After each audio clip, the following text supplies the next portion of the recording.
Hare Krishna devotees, please accept my humble obeisances. All glories to Srila Prabhupada. Welcome devotees from morning Bhagavatam class. This morning we will be continuing with Srimad Bhagavatam, Canto 1, Chapter 17, verse 24. And the chapter is entitled The Punishment and Reward of Kali. We're happy to have His Grace Vishnugada Prabhu with us. Hare Krishna Prabhu, Vanchakaprubyascha, Kripasindubevacha, Patitanam Pavanebhyo, Vaishnavebhyo Namo Namaha. And it's all yours, Prabhu. Why, thank you. The day after Lord Balaram's appearance day, Balaram Purnima. Jai Radha Madhava Kunja Bihari. Jaya Radha Madhava Kunja Bihari. If you don't mind, I'd encourage everybody to unmute if you don't mind. Yeah. Jai Radha Madhava Kunja Bihari. Jaya Radha Madhava Kunja Bihari. Gopi Jana Vallabha Girivaradhari. Gopi Jana Vallabha Girivaradhari. Gopi Jana Vallabha Girivaradhari. Gopi Jana Vallabha Girivaradhari. Jashodanandana Braja Janaranjana. Yashodanandana Braja Janaranjana. Jashodanandana Braja Janaranjana. Yashodanandana Braja Janaranjana. Jamuna Tira Vanachari. Yamuna Tira Vanachari. Jamuna Tira Vanachari. Yamuna Tira Vanachari. Jai Radha Madhava Kunja Bihari. Jaya Radha Madhava Kunja Bihari. Jai Radha Madhava Kunja Bihari. Jaya Radha Madhava Kunja Bihari. Jai Om Vishnupad Paramahamsa Paribrajacharya Ashtotara Sata Shishimad. His Divine Grace A.C. Bhakti Vedanta Shami Maharaj Prabhupada Ki Jai. Jai. Ananta Koti Vaishnavrinda Ki Jai. Jai. ISKCON founder Acharya Srila Prabhupada Ki Jai. Jai. Nam Acharya Srila Haridas Thakur Ki Jai. Jai. प्रेम से कहो श्री कृष्ण चैतन्य प्रभु नित्यानंद श्री अद्वैत गदाधर शिवासादि गौर भक्तवृंद की जय. Jai. Shri Shri Radha Krishna Gopal Gopinath Shyam कुंद राधा कुंद गिरी गोवर्धन की जय. Jai. Vrindavan धाम की जय. Jai. नवद्वीप मायापुर धाम की जय. Jai. गंगा माई की जय. Jai. जमुना माई की जय. Jai. तुलसी देवी की जय. Jai. तुलसी देवी की जय. Jai. समवेता भक्तवृंद की जय. Jai. Gaur Premanande. Hari Hari Bol. All glories to the assembled devotees. Hare Krishna. All glories to the assembled devotees. Hare Krishna. All glories to the assembled devotees. Hare Krishna. All glory to Sri Sri Guru and Sri Gauranga. Hari Hari Bol. Nama Om Vishnu Padaya Krishna Prishtaya Bhutale Srimate Bhaktivedanta Swami iti namane. Namaste Saraswate Deve Gauravani Pracharine Nirbishesha Shunyavadi Paschapya Deshatarine.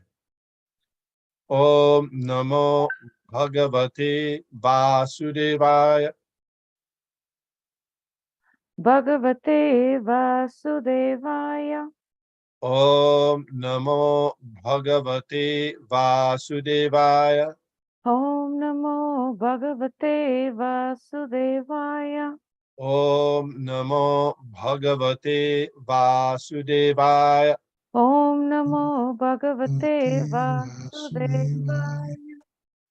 Srimad Bhagavatam, Canto 1, Chapter 17, Text number 24. Tapa Shaucham Daya Satyam Iti Pada Krite Krita Adharma Shaistrayo Bhagna Smaya Sangha Madaishtava. Tapa Shaucham Daya Satyam Iti Pada Krite Krita Adharmang Shaistrayo Bhagna Smaya Sangha Madaishchava. Tapa Shaucham Daya Satyam Iti Pada Krite Krita Adharma Shaistrayo Bhagna Smaya Sangha Madaishchava. Please chant. Tapa Satyam Daya Satyam Iti Pada Krite Krita Adama Shaistayo Bhagna Smaya Sangha Madhaistava. Hare Krishna. Tapa Saucham Daya Satyam Iti Pada Krite Krita Adharmam Shaistrayo Bhagna Maya Sangamatais-tava. Hare Krishna. One more person, please.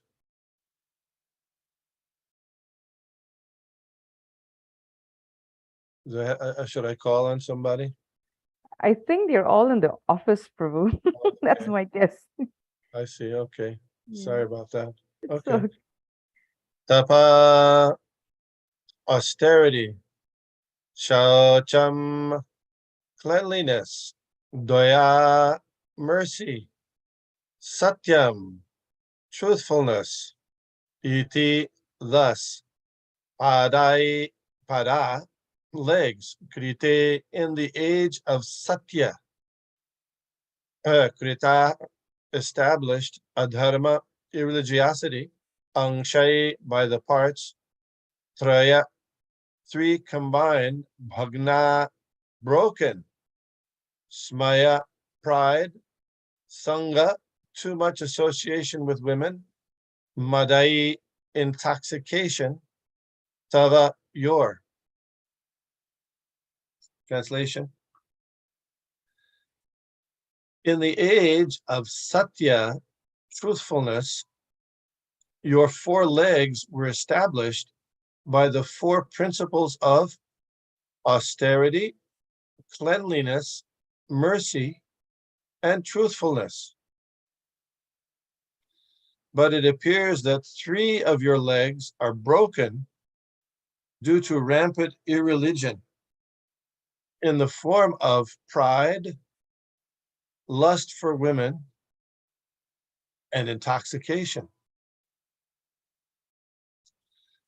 Purport. The deluding energy or material nature can act upon the living beings proportionately in terms of the living beings falling prey to the deluding attraction of Maya. Moths are captivated by the glaring brightness of light, and thus they become prey to the fire. Similarly, the deluding energy is always captivating the conditioned souls to become prey to the fire of delusion. And the Vedic scriptures warn the conditioned souls not to become prey to delusion, but to get rid of it. The Vedas warn us not to go to the darkness of ignorance, but to the progressive path of light. The Lord himself also warns that the deluding power of material energy is too powerful to overcome. But one who completely surrenders unto the Lord can easily do so. But to surrender unto the lotus feet of the Lord is also not very easy. Such surrender is possible by persons of austerity, cleanliness, mercy, and truthfulness. These four principles of advanced civilization were remarkable features in the age of Satya. In that age, every human being was practically a qualified Brahmin of the highest order. And in the social orders of life, they were all Paramahansas, or the topmost in the renounced order. By cultural standing, the human beings were not at all subjected to the deluding energy. Such strong men of character were competent enough to get away from the clutches of Maya. But gradually, as the basic principles of Brahminical culture, namely austerity, cleanliness, mercy, and truthfulness, became curtailed by proportionate development of pride, attachment for women, and intoxication, the path of salvation, or the path of transcendental bliss, retreated far, far away from human society. With the progression of the age of Kali, even a pauper is proud of his penny. The women are always dressed in an overly attractive fashion to victimize the minds of men, and the man is addicted to drinking wine, smoking, drinking tea, and chewing tobacco, etc. All these habits, or so-called advancement of civilization, are the root causes of all irreligiosities. And therefore, it is not possible to check corruption, bribery, and nepotism. Man cannot check all these evils simply by statutory acts and police vigilance, but he can cure the disease of the mind by proper medicine, namely advocating the principles of Brahminical culture or the principles of austerity, cleanliness, mercy, and truthfulness. Modern civilization and economic development are creating a new situation of poverty and scarcity, with the result of blackmailing the consumer's commodities. If the leaders and rich men of the society spend 50% of their accumulated wealth mercifully for the misled mass of people and educate them in God consciousness, the knowledge of Bhagavatam, certainly the age of Kali, will be defeated in its attempt to entrap the conditioned souls. We must always remember that false pride, or too high an estimation of one's own values of life, undue attachment to women or association with them, and intoxication will divert human civilization from the path of peace, however much the people clamor for peace in the world. The preaching of the Bhagavatam principles will automatically render all men austere, clean, both inside and outside, merciful to the suffering, and truthful in daily behavior. That is the way of correcting the flaws of human society, which are very prominently exhibited at the present moment. Om Jnana Timirandhasya Jnananjana Shalakaya Chakshurunmilitam jena tasmai Shri Gurave Nama. Shri Chaitanya Manobhishtam Sthapitam Jena Bhutale Sayam Rupat Kadamahyam Dadati Shapandantikam.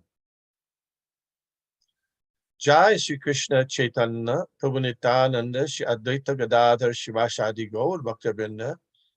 Hare Krishna, Krishna Krishna, Hare Hare, Hare Rama, Rama Rama, Hare Hare. Before speaking, I'd like to ask the blessings and permission from all the devotees, and especially those who might be senior by age or advancement in Krishna consciousness. Please. Hare Krishna. Thank you. In the age of Satya, your 4 legs were established by the 4 principles of austerity, cleanliness, mercy, and truthfulness. But it appears that 3 of your legs are broken due to rampant irreligion in the form of pride, lust for women, and intoxication. So this very elaborate purport speaks directly to the situation that we find ourselves in this age of Kali. Srila Prabhupada contrasts actual progressive and advancement in civilization with so-called advancement in civilization. I don't know if you caught that. He said that the so-called advancement of civilization means advancement in intoxication, illicit sex, meat eating, etc.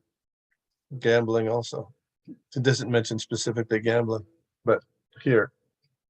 And it's interesting that in this verse and also in the purport, Srila Prabhupada cites pride as one of the elements or factors that contribute to the 4 kinds of irreligion.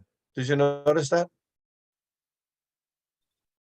Sometimes devotees, and it's also mentioned sometimes in other verses in Srimad Bhagavatam, that each of the factors of irreligion, meat eating, illicit sex, intoxication, and gambling, they destroy one of the principles of pillars of religiosity, you know?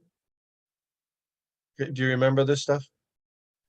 Prabhu, I think I remember reading it and seeing it in one of Ramapad Swami's class, how he connected the 4 pillars of religion to the 4 principles, of the rules of regulation. Yeah, it's mentioned, and he didn't pull it out of thin air, but it's mentioned here, and it'll be mentioned several times here in the Srimad Bhagavatam purports also. Oftentimes, devotees equate, the illicit sex destroys which one? Cleanliness. Cleanliness, yes, that's right. Cleanliness. And meat eating destroys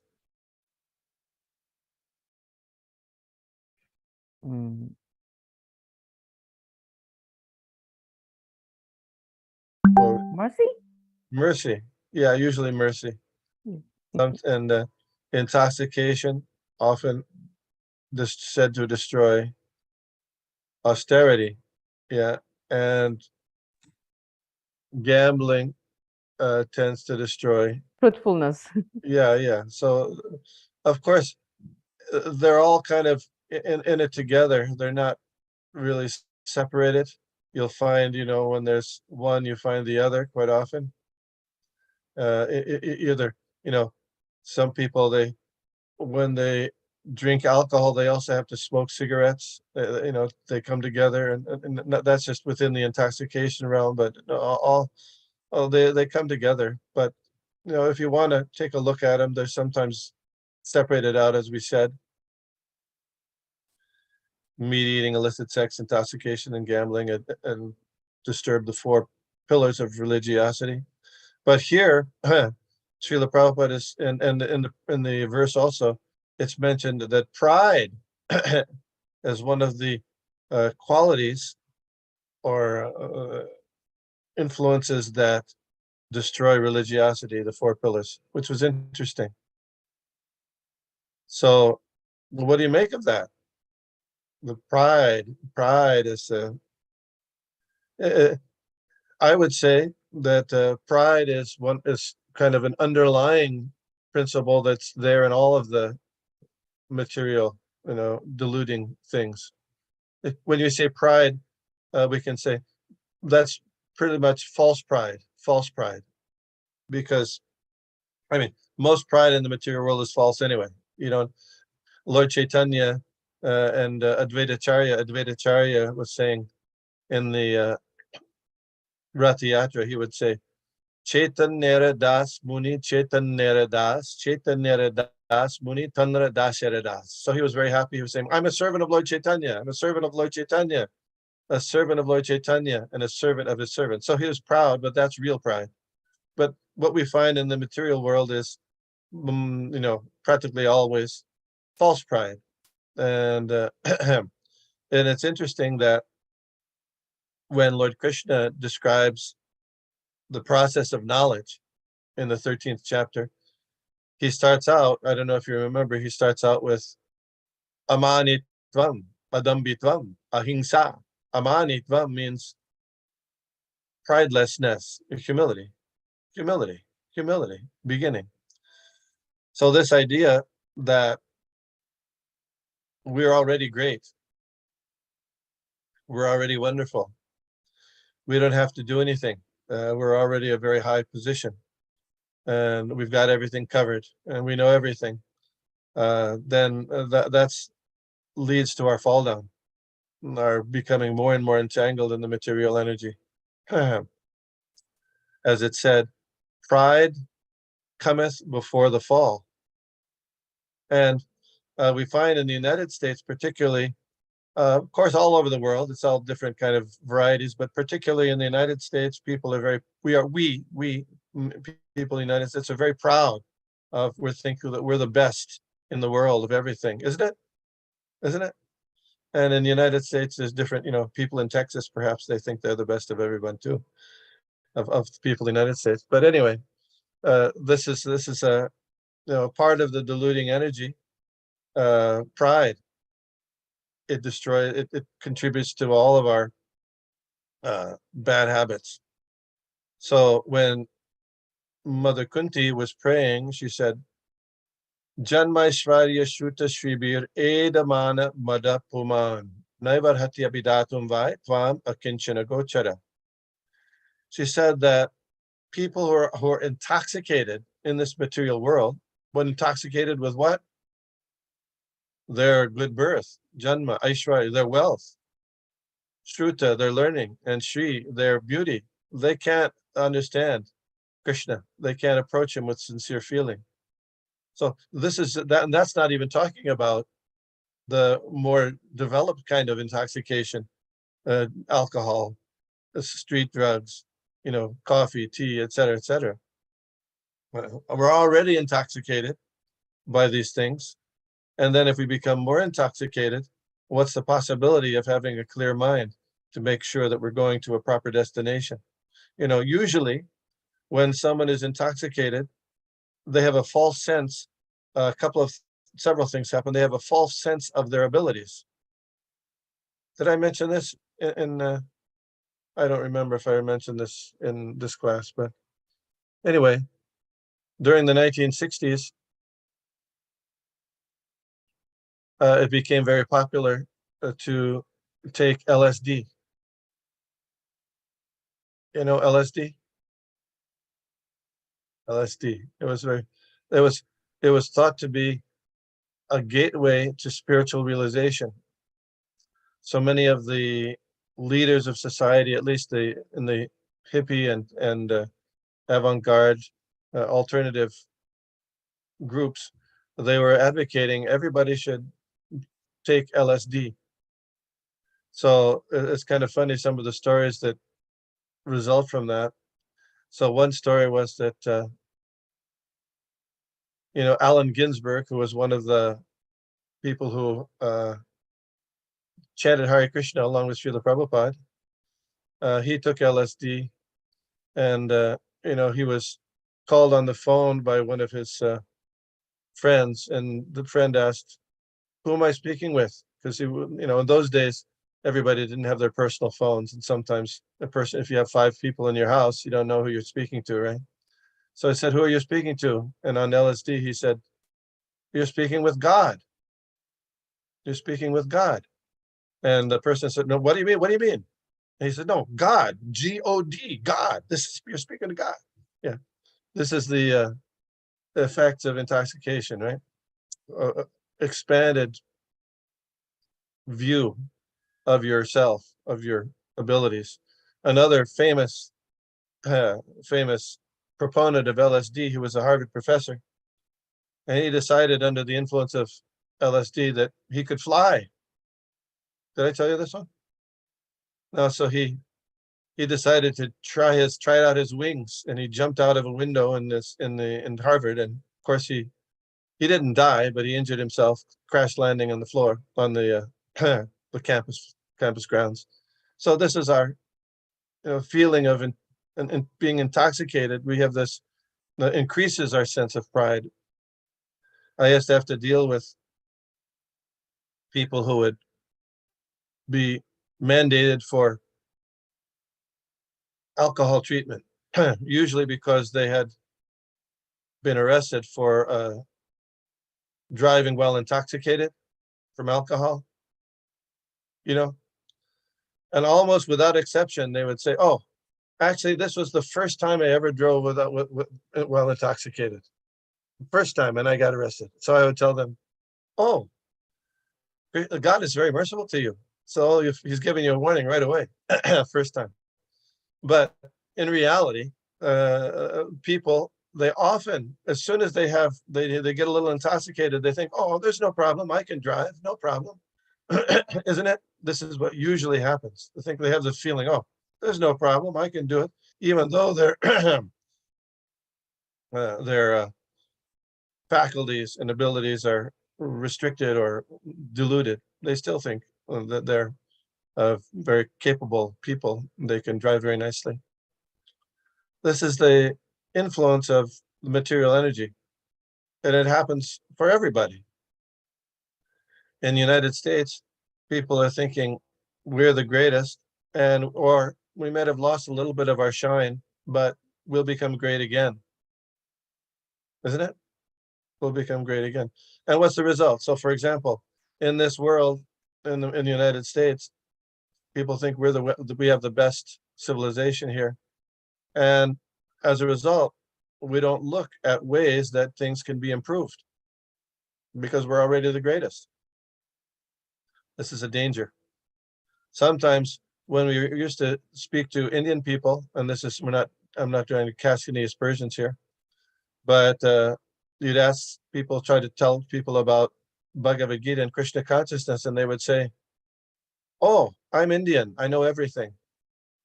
Have you heard that before? "I'm Indian. I know everything." So this is a very big barrier to our advancement in Krishna consciousness. This idea that we're very good, we know everything, etc. So pride is mentioned here as and its degrading factor that disturbs the 4 principles of religious life: austerity, cleanliness, mercy, and truthfulness. So this Krishna consciousness, the background or the ground for which the principles of higher spirituality can be developed, are based on these 4 pillars of religious life. Sometimes it's said that when you try to light a fire, if the fuel is wet, it's not going to work. You can't light the fire. Did you ever try to do that? If you ever go camping and you have fuel that's wet, doesn't work. Similarly, in trying to ignite our spiritual consciousness, dry fuel means that we're not involved in these four material degrading activities. That gives us a proper grounding, so that when Krishna consciousness is introduced, it can ignite and develop nicely. It's like dry fuel, and as opposed to wet fuel. Another example Srila Prabhupada gives here is of the disease of the mind. He says that the disease of the mind is caused by these four things, and that if we make some laws, that just by making a law, it's not going to change really much, because it hasn't cleansed the consciousness of people. A very common example of that, you might know. If you do you have any examples of that?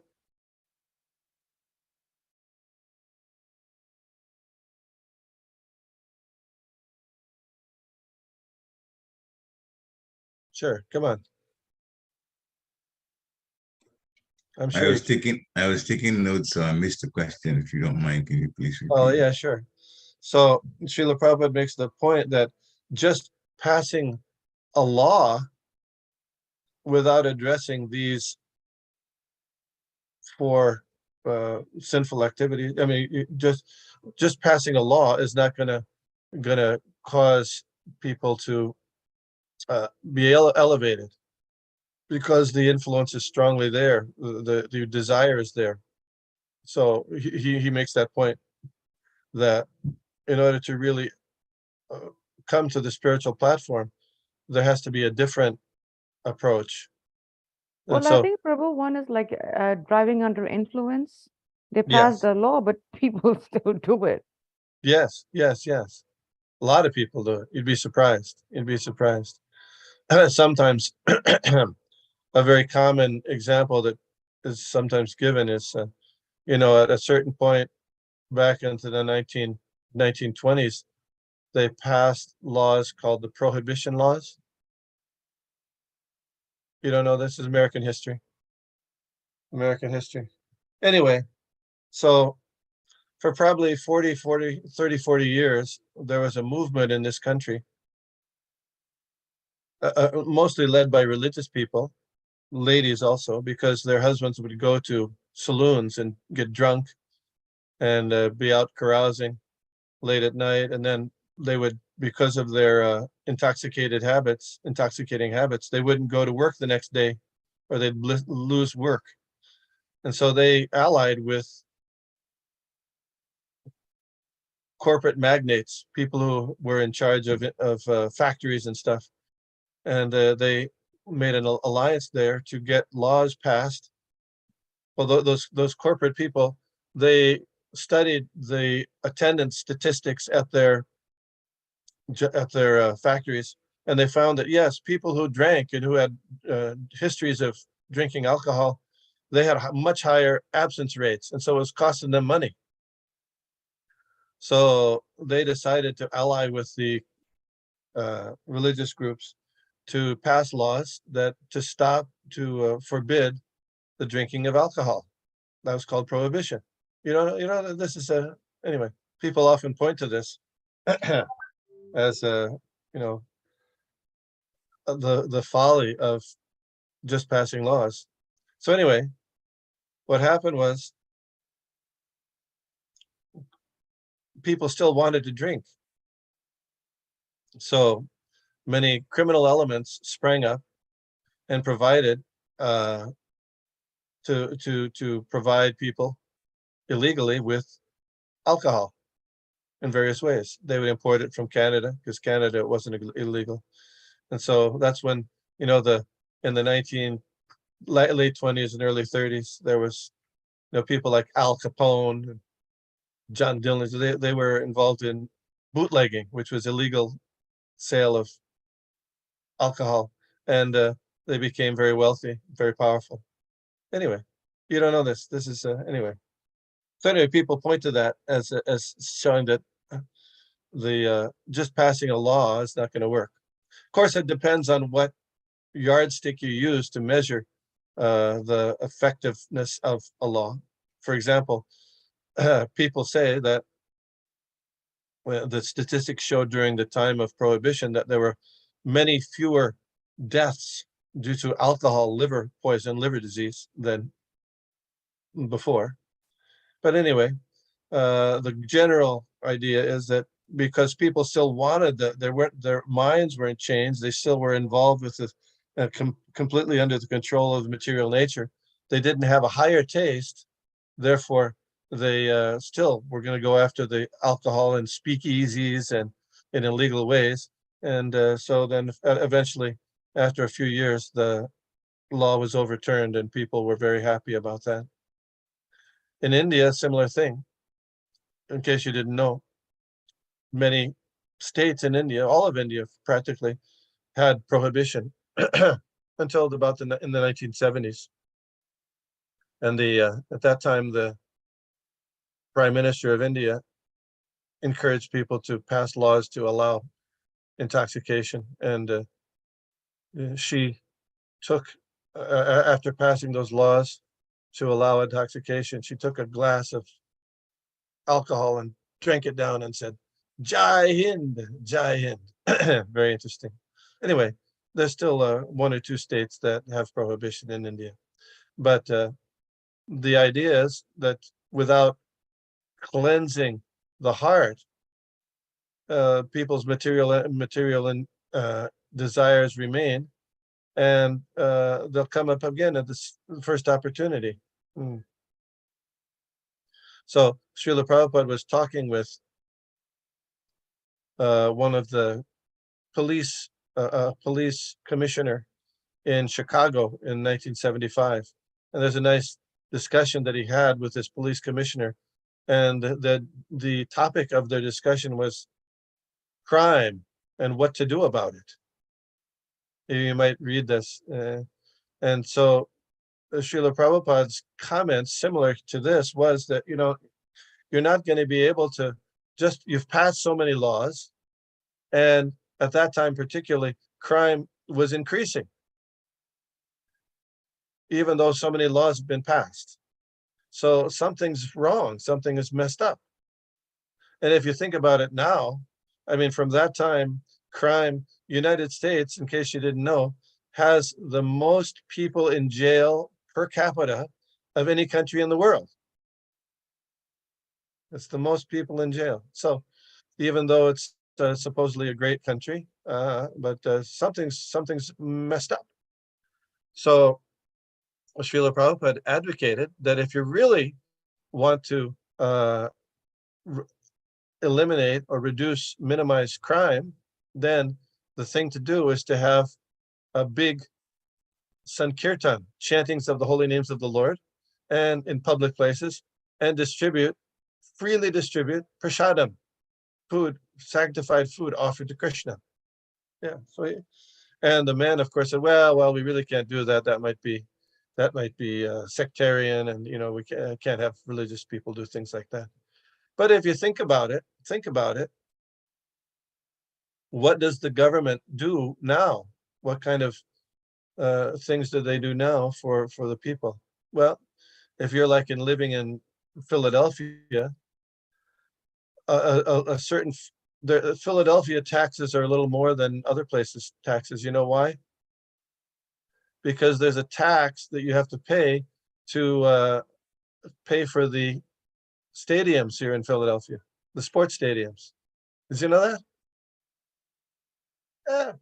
So you say, well, we can't have prasadam distribution, publicly, but we can certainly support and tax people so that we can play baseball, football. That's really, really beneficial for people.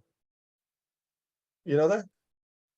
Aren't the stadiums privately owned? They're no, they're not. They're owned by the city, but they have a they sell the branding rights to name. They name it. They Oh, sell the name. So they call it okay. like Citizens Bank Park.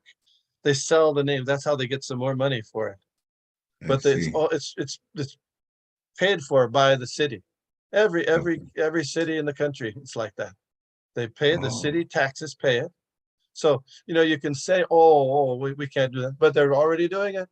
They're already doing it. And I was thinking about this. Where is there any place where they have some kind of like a spiritual festival hosted by the government? Well, actually, there is. Actually, I was thinking about it. You know, in India, they have Kumbh Mela, Magh Mela, Kumbh Mela, Magh Mela, and who provides a lot of the services there? The government does. The government does. The people come, millions of people come, and they provide, they don't provide food, but they provide, the tents and the sanitation and all that kind of stuff. Uh, uh, it's non-sectarian, but because of that, Srila Prabhupada used to go there regularly for preaching to the Kumbh Mela and Magh Mela. He made a big deal about it, and he wanted to distribute prasadam very liberally there. Very important, along with the chanting of the holy names, because that's a big program that will actually change people's hearts. This is a very interesting thing.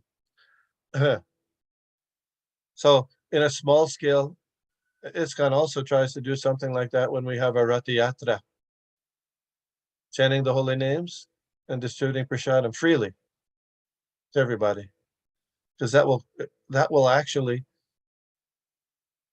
change people's hearts so that they can be appreciative of Krishna consciousness and these four principles. When Srila Prabhupada said it came first to the United States, he joked sometimes. He said when he first came here, he thought they would kick him out. You know that? He said, I came here and I thought that when I tell them don't eat meat, they would kick me out. That's what he said. He would jokingly say that. Of course, he did say don't eat meat, don't have illicit sex, don't. But he first did something different though. He first introduced chanting the holy names, and on the basis of chanting the holy names, the other those principles can follow. Yeah. So that's consistent with Rupa Goswami, and Rupa Goswami says that first thing is to remember Krishna, keep Krishna, to remember Krishna.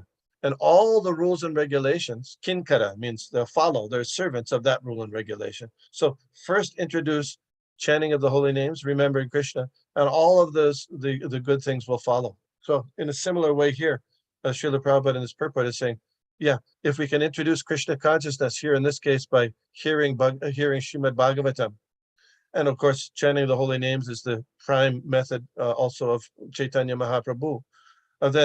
Then uh, following that, all these principles will be possible to institute. What do you think? What do you think? Prabhu, I was about to ask this question is when you were mentioning just now that I think Shiv Prabhupada said Harinam Sankirtan and Prasadam distribution Yeah, will help fix the flaws. Was it started at that time when Prabhupada said it, or were there doubts about it by the city people, or yeah. They did. The city person, he agreed officially, but he said, "Well, we can't do it." He agreed officially. That was in Chicago. Chicago at that time. Well, many cities at that time were undergoing problems with lots of crime. but And right now if we see the devotees are doing Harinam Sankirtan and to some level of Prasadam distribution and a little bit, a a little little bit, bit, a but little I bit. think we could, I mean, if we had the support of local officials, it can go mass. It would be wonderful. Yeah. Just like in in many cities they have July 4th festivals, and they let off fireworks. Who pays for those fireworks? The taxpayers pay for That, those fireworks. yeah. Yeah. Okay. Yeah. Okay. So I'm just saying that, it, it's not out of the realm of possibility. It certainly could happen, but how it's going to happen, I don't know. But that will be, that should be one of our interests, is we can popularize situations, festivals where the chanting of the holy names and distribution of prasadam and it's distributing books is an important element. Prabhu, I was remembering one point when you mentioned July 4th many years ago in Harrisburg, and they still do have the July 4th weekend festival. And at the time it was, they had different vendors, and it was like a fair, like an art fest or something. But recently they changed it into a food truck festival where they would allow all kinds of food trucks to come out. So I remember this was, I think, right before COVID. I asked the city, if we could have our Rath Yatra at that time. And the city actually came out and said that um, the the food trucks you would have angry food truckers, is what they said, because they're selling their food and we're giving out free prashadam. Yes, I know. There was a similar situation in Berkeley, California, like that. But the devotees persisted, and they on their rights they were able to distribute, even though the people had there was competition. Yeah. I mean, I don't think that, you know. So what would happen if you don't give it away, but you charge people a quarter, right? Right. That's different. Anyway, those little details you could think about. The principle, though, of purifying the heart by engaging in Krishna conscious activities, that's a really important part of our legacy that Prabhupada gave us. And Prabhupada did almost everything, right along, right consistent with what was done by his spiritual master, Srila Bhaktisiddhanta Saraswati Thakur. But one thing that Srila Prabhupada apparently added, which was not done previously, at least in as far as I know, was Prabhupada introduced this Rath Yatra festival and it's at every city practically. Yeah, that's something that he added, public festivals to involve people as much as possible in chanting the holy names and taking prasadam. Main things. Yeah, so that's consistent with what he was saying to the police commissioner in Chicago, and our interest, we can be interested in expanding them more and more in any way we can. We should use our brain, train our brain to think how we can get more people to attend and more people to participate and make it attractive in certain ways, not to change our philosophy or change our program, but how can we involve more and more people in participating in that, because the results will be peace in society more than all these other methods that are being attempted.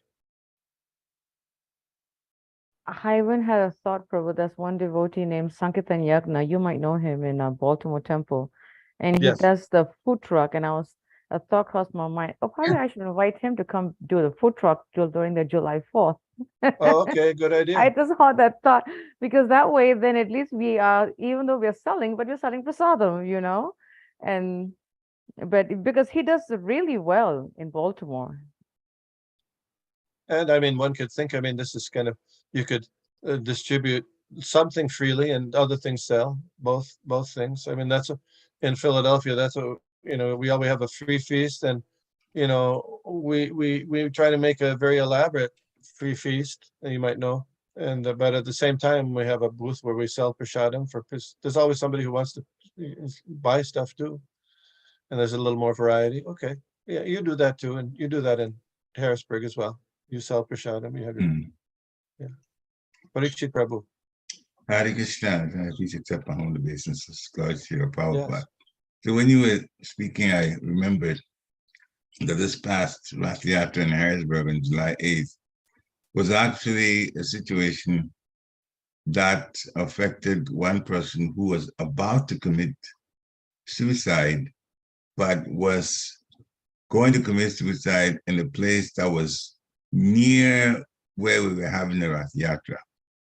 And so this person heard the chanting of the Hare Krishna mantra by the devotees and asked one of the devotees what was going on. And it was described to her in very simple language.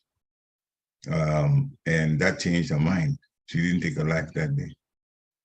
And she came to the temple, and now we, get to speak to her, and she started chanting. And so that is the power of the holy name that changes this person's life.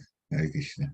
Yeah, it's in this world, as Prabhupada mentions in this purport, we're all stuck in with the three modes of material nature.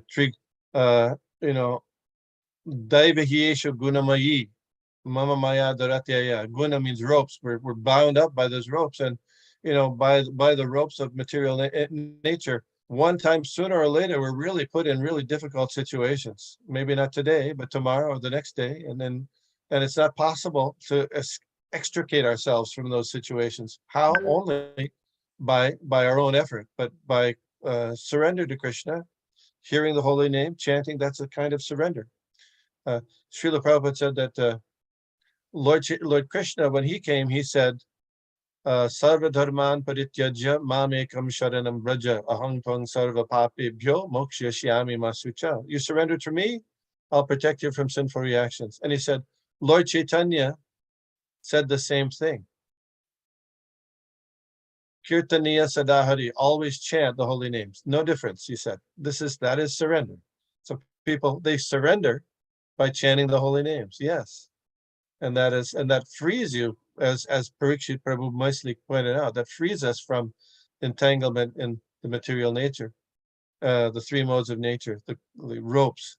And so somebody said, but you have to continue to chant. You have to continue to chant because Maya is always there ready to grab you. There's a nice verse that says, Krishna bhuliya jeev bhogavancha kare hashite maya tare japatira dhare. Krishna bhuliya jeev. Forgetting Krishna, the jiva, the soul, forgetting Krishna, bhogavancha kare, trying to enjoy, bhogavancha, wanting to enjoy. As soon as they turn away from Krishna, pashite maya tare japatira dhare. They immediately, Maya grabs them and wraps them up and takes them away. This is Krishna bhuliyaji bhogavancha kare. So this is the situation. Delusions are ready to infect us. A doctor, even in a hospital, can remain free from infection by following standard practices of cleanliness, isn't it? As long as their immune system is good, they have to, they always, you ever see a doctor wash their hands? You see a doctor, they wash their hands like, it's like, wow.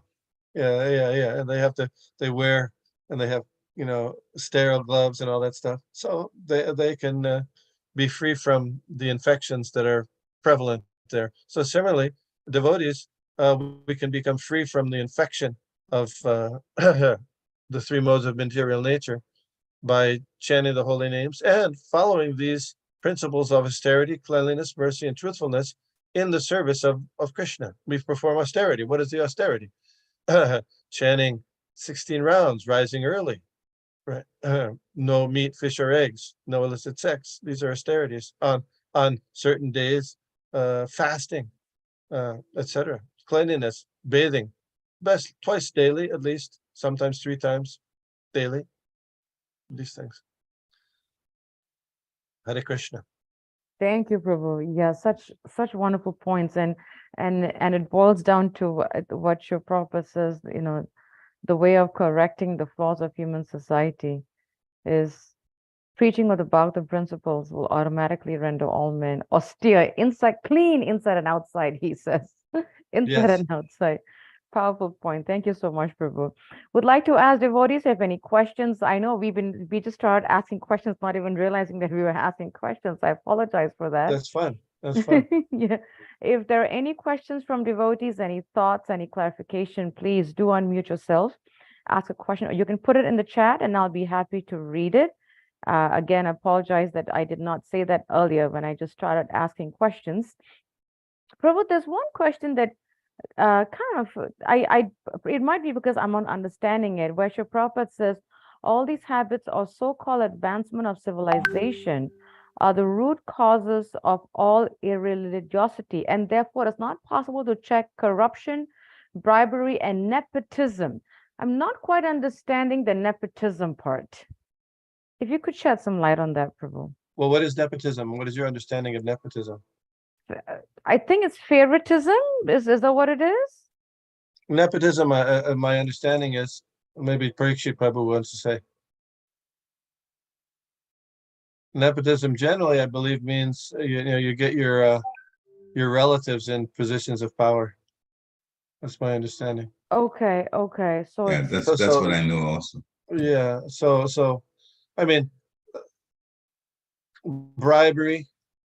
So if the point of life is to accumulate wealth, so you can enjoy these or endeavor and indulge in these different kinds of sinful activities, then of course people will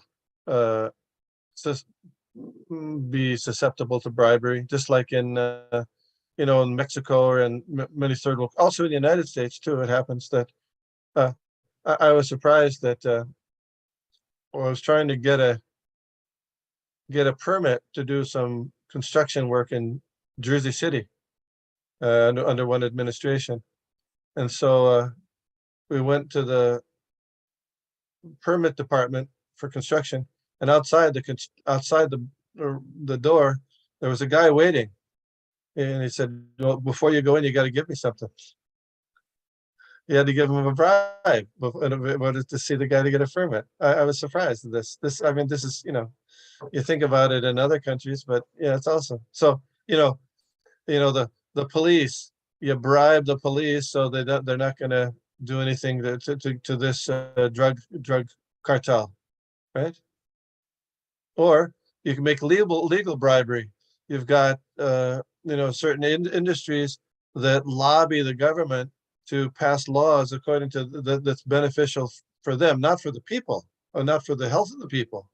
But so, for example, in the United States, people are very happy. They think that we're a very advanced society, but practically the health outcomes in the United States, or the health system, is much less efficient than most all other first world countries. They pay like 3 times the amount. People pay 3 times the amount for their health care here in the United States. And why is that? Well, in some countries they have like socialized medicine, or they have government medicine and stuff like that. And they have different ways that they accomplish that. But one of the main reasons that they don't that kind of healthcare is not available, and is because health insurance companies, as soon as there's a move to pass certain laws, they bribe the representatives to vote against it, isn't it? Yeah.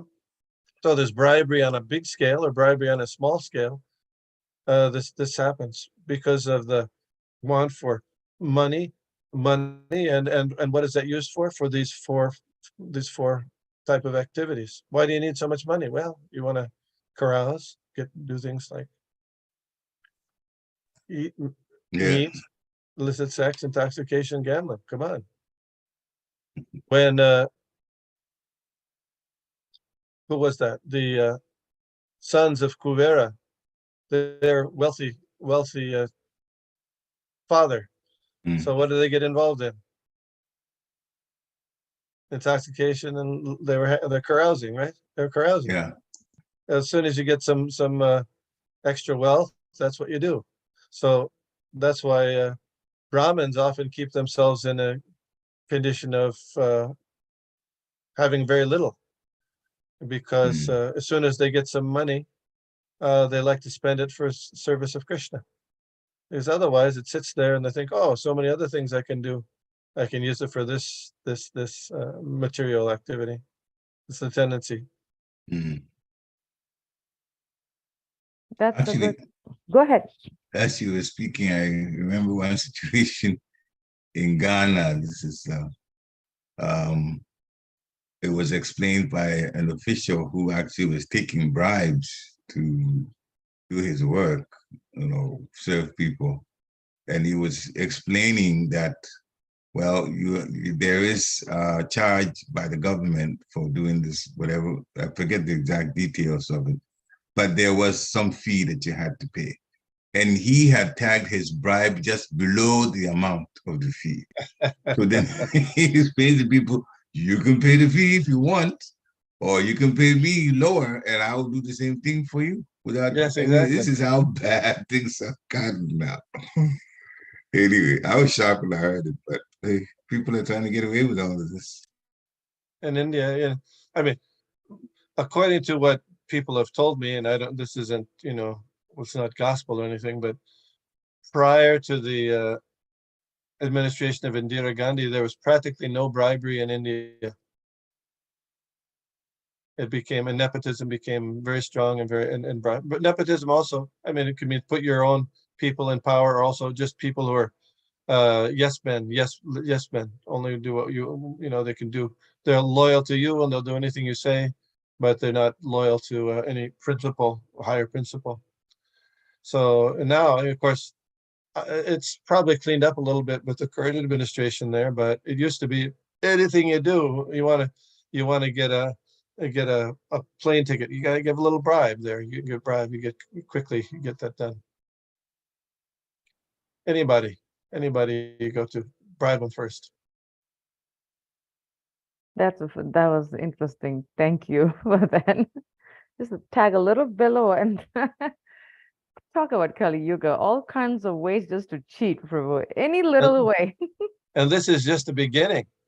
And this is just the beginning. That's the Wait till scary it comes part. out.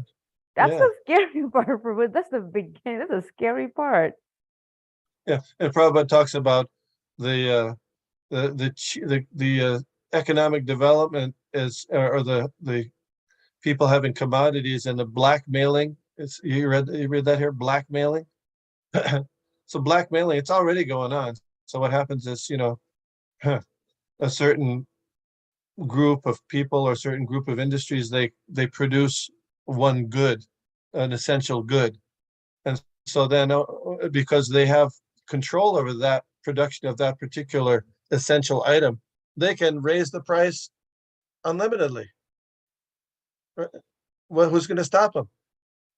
That's why, there's this, the price of certain drugs, they cost, a few dollars to make, but they sell them for, $1,000 for one dose because they can do it. We can do it. Well, they're in charge of nobody else is doing it. They have a patent on it, so they can do it. So that they're holding the people hostage. In the early part of the 20th century, they had things called antitrust laws, because they realized that that if you get antitrust means you can't have a monopoly on, it's illegal to have a monopoly on all on a production of one kind of item. To say, like oil, there was a guy named J.D. Rockefeller who tried to have a monopoly on oil. You know this. So he would he would either buy up all the competitors, and so he would be the only one who could sell oil to people and also to the government. And so by doing that, he could raise the price at his will, right? That's holding him hostage, because at least at that time, it was an essential thing. So then all these laws were passed, antitrust laws, to diversify things.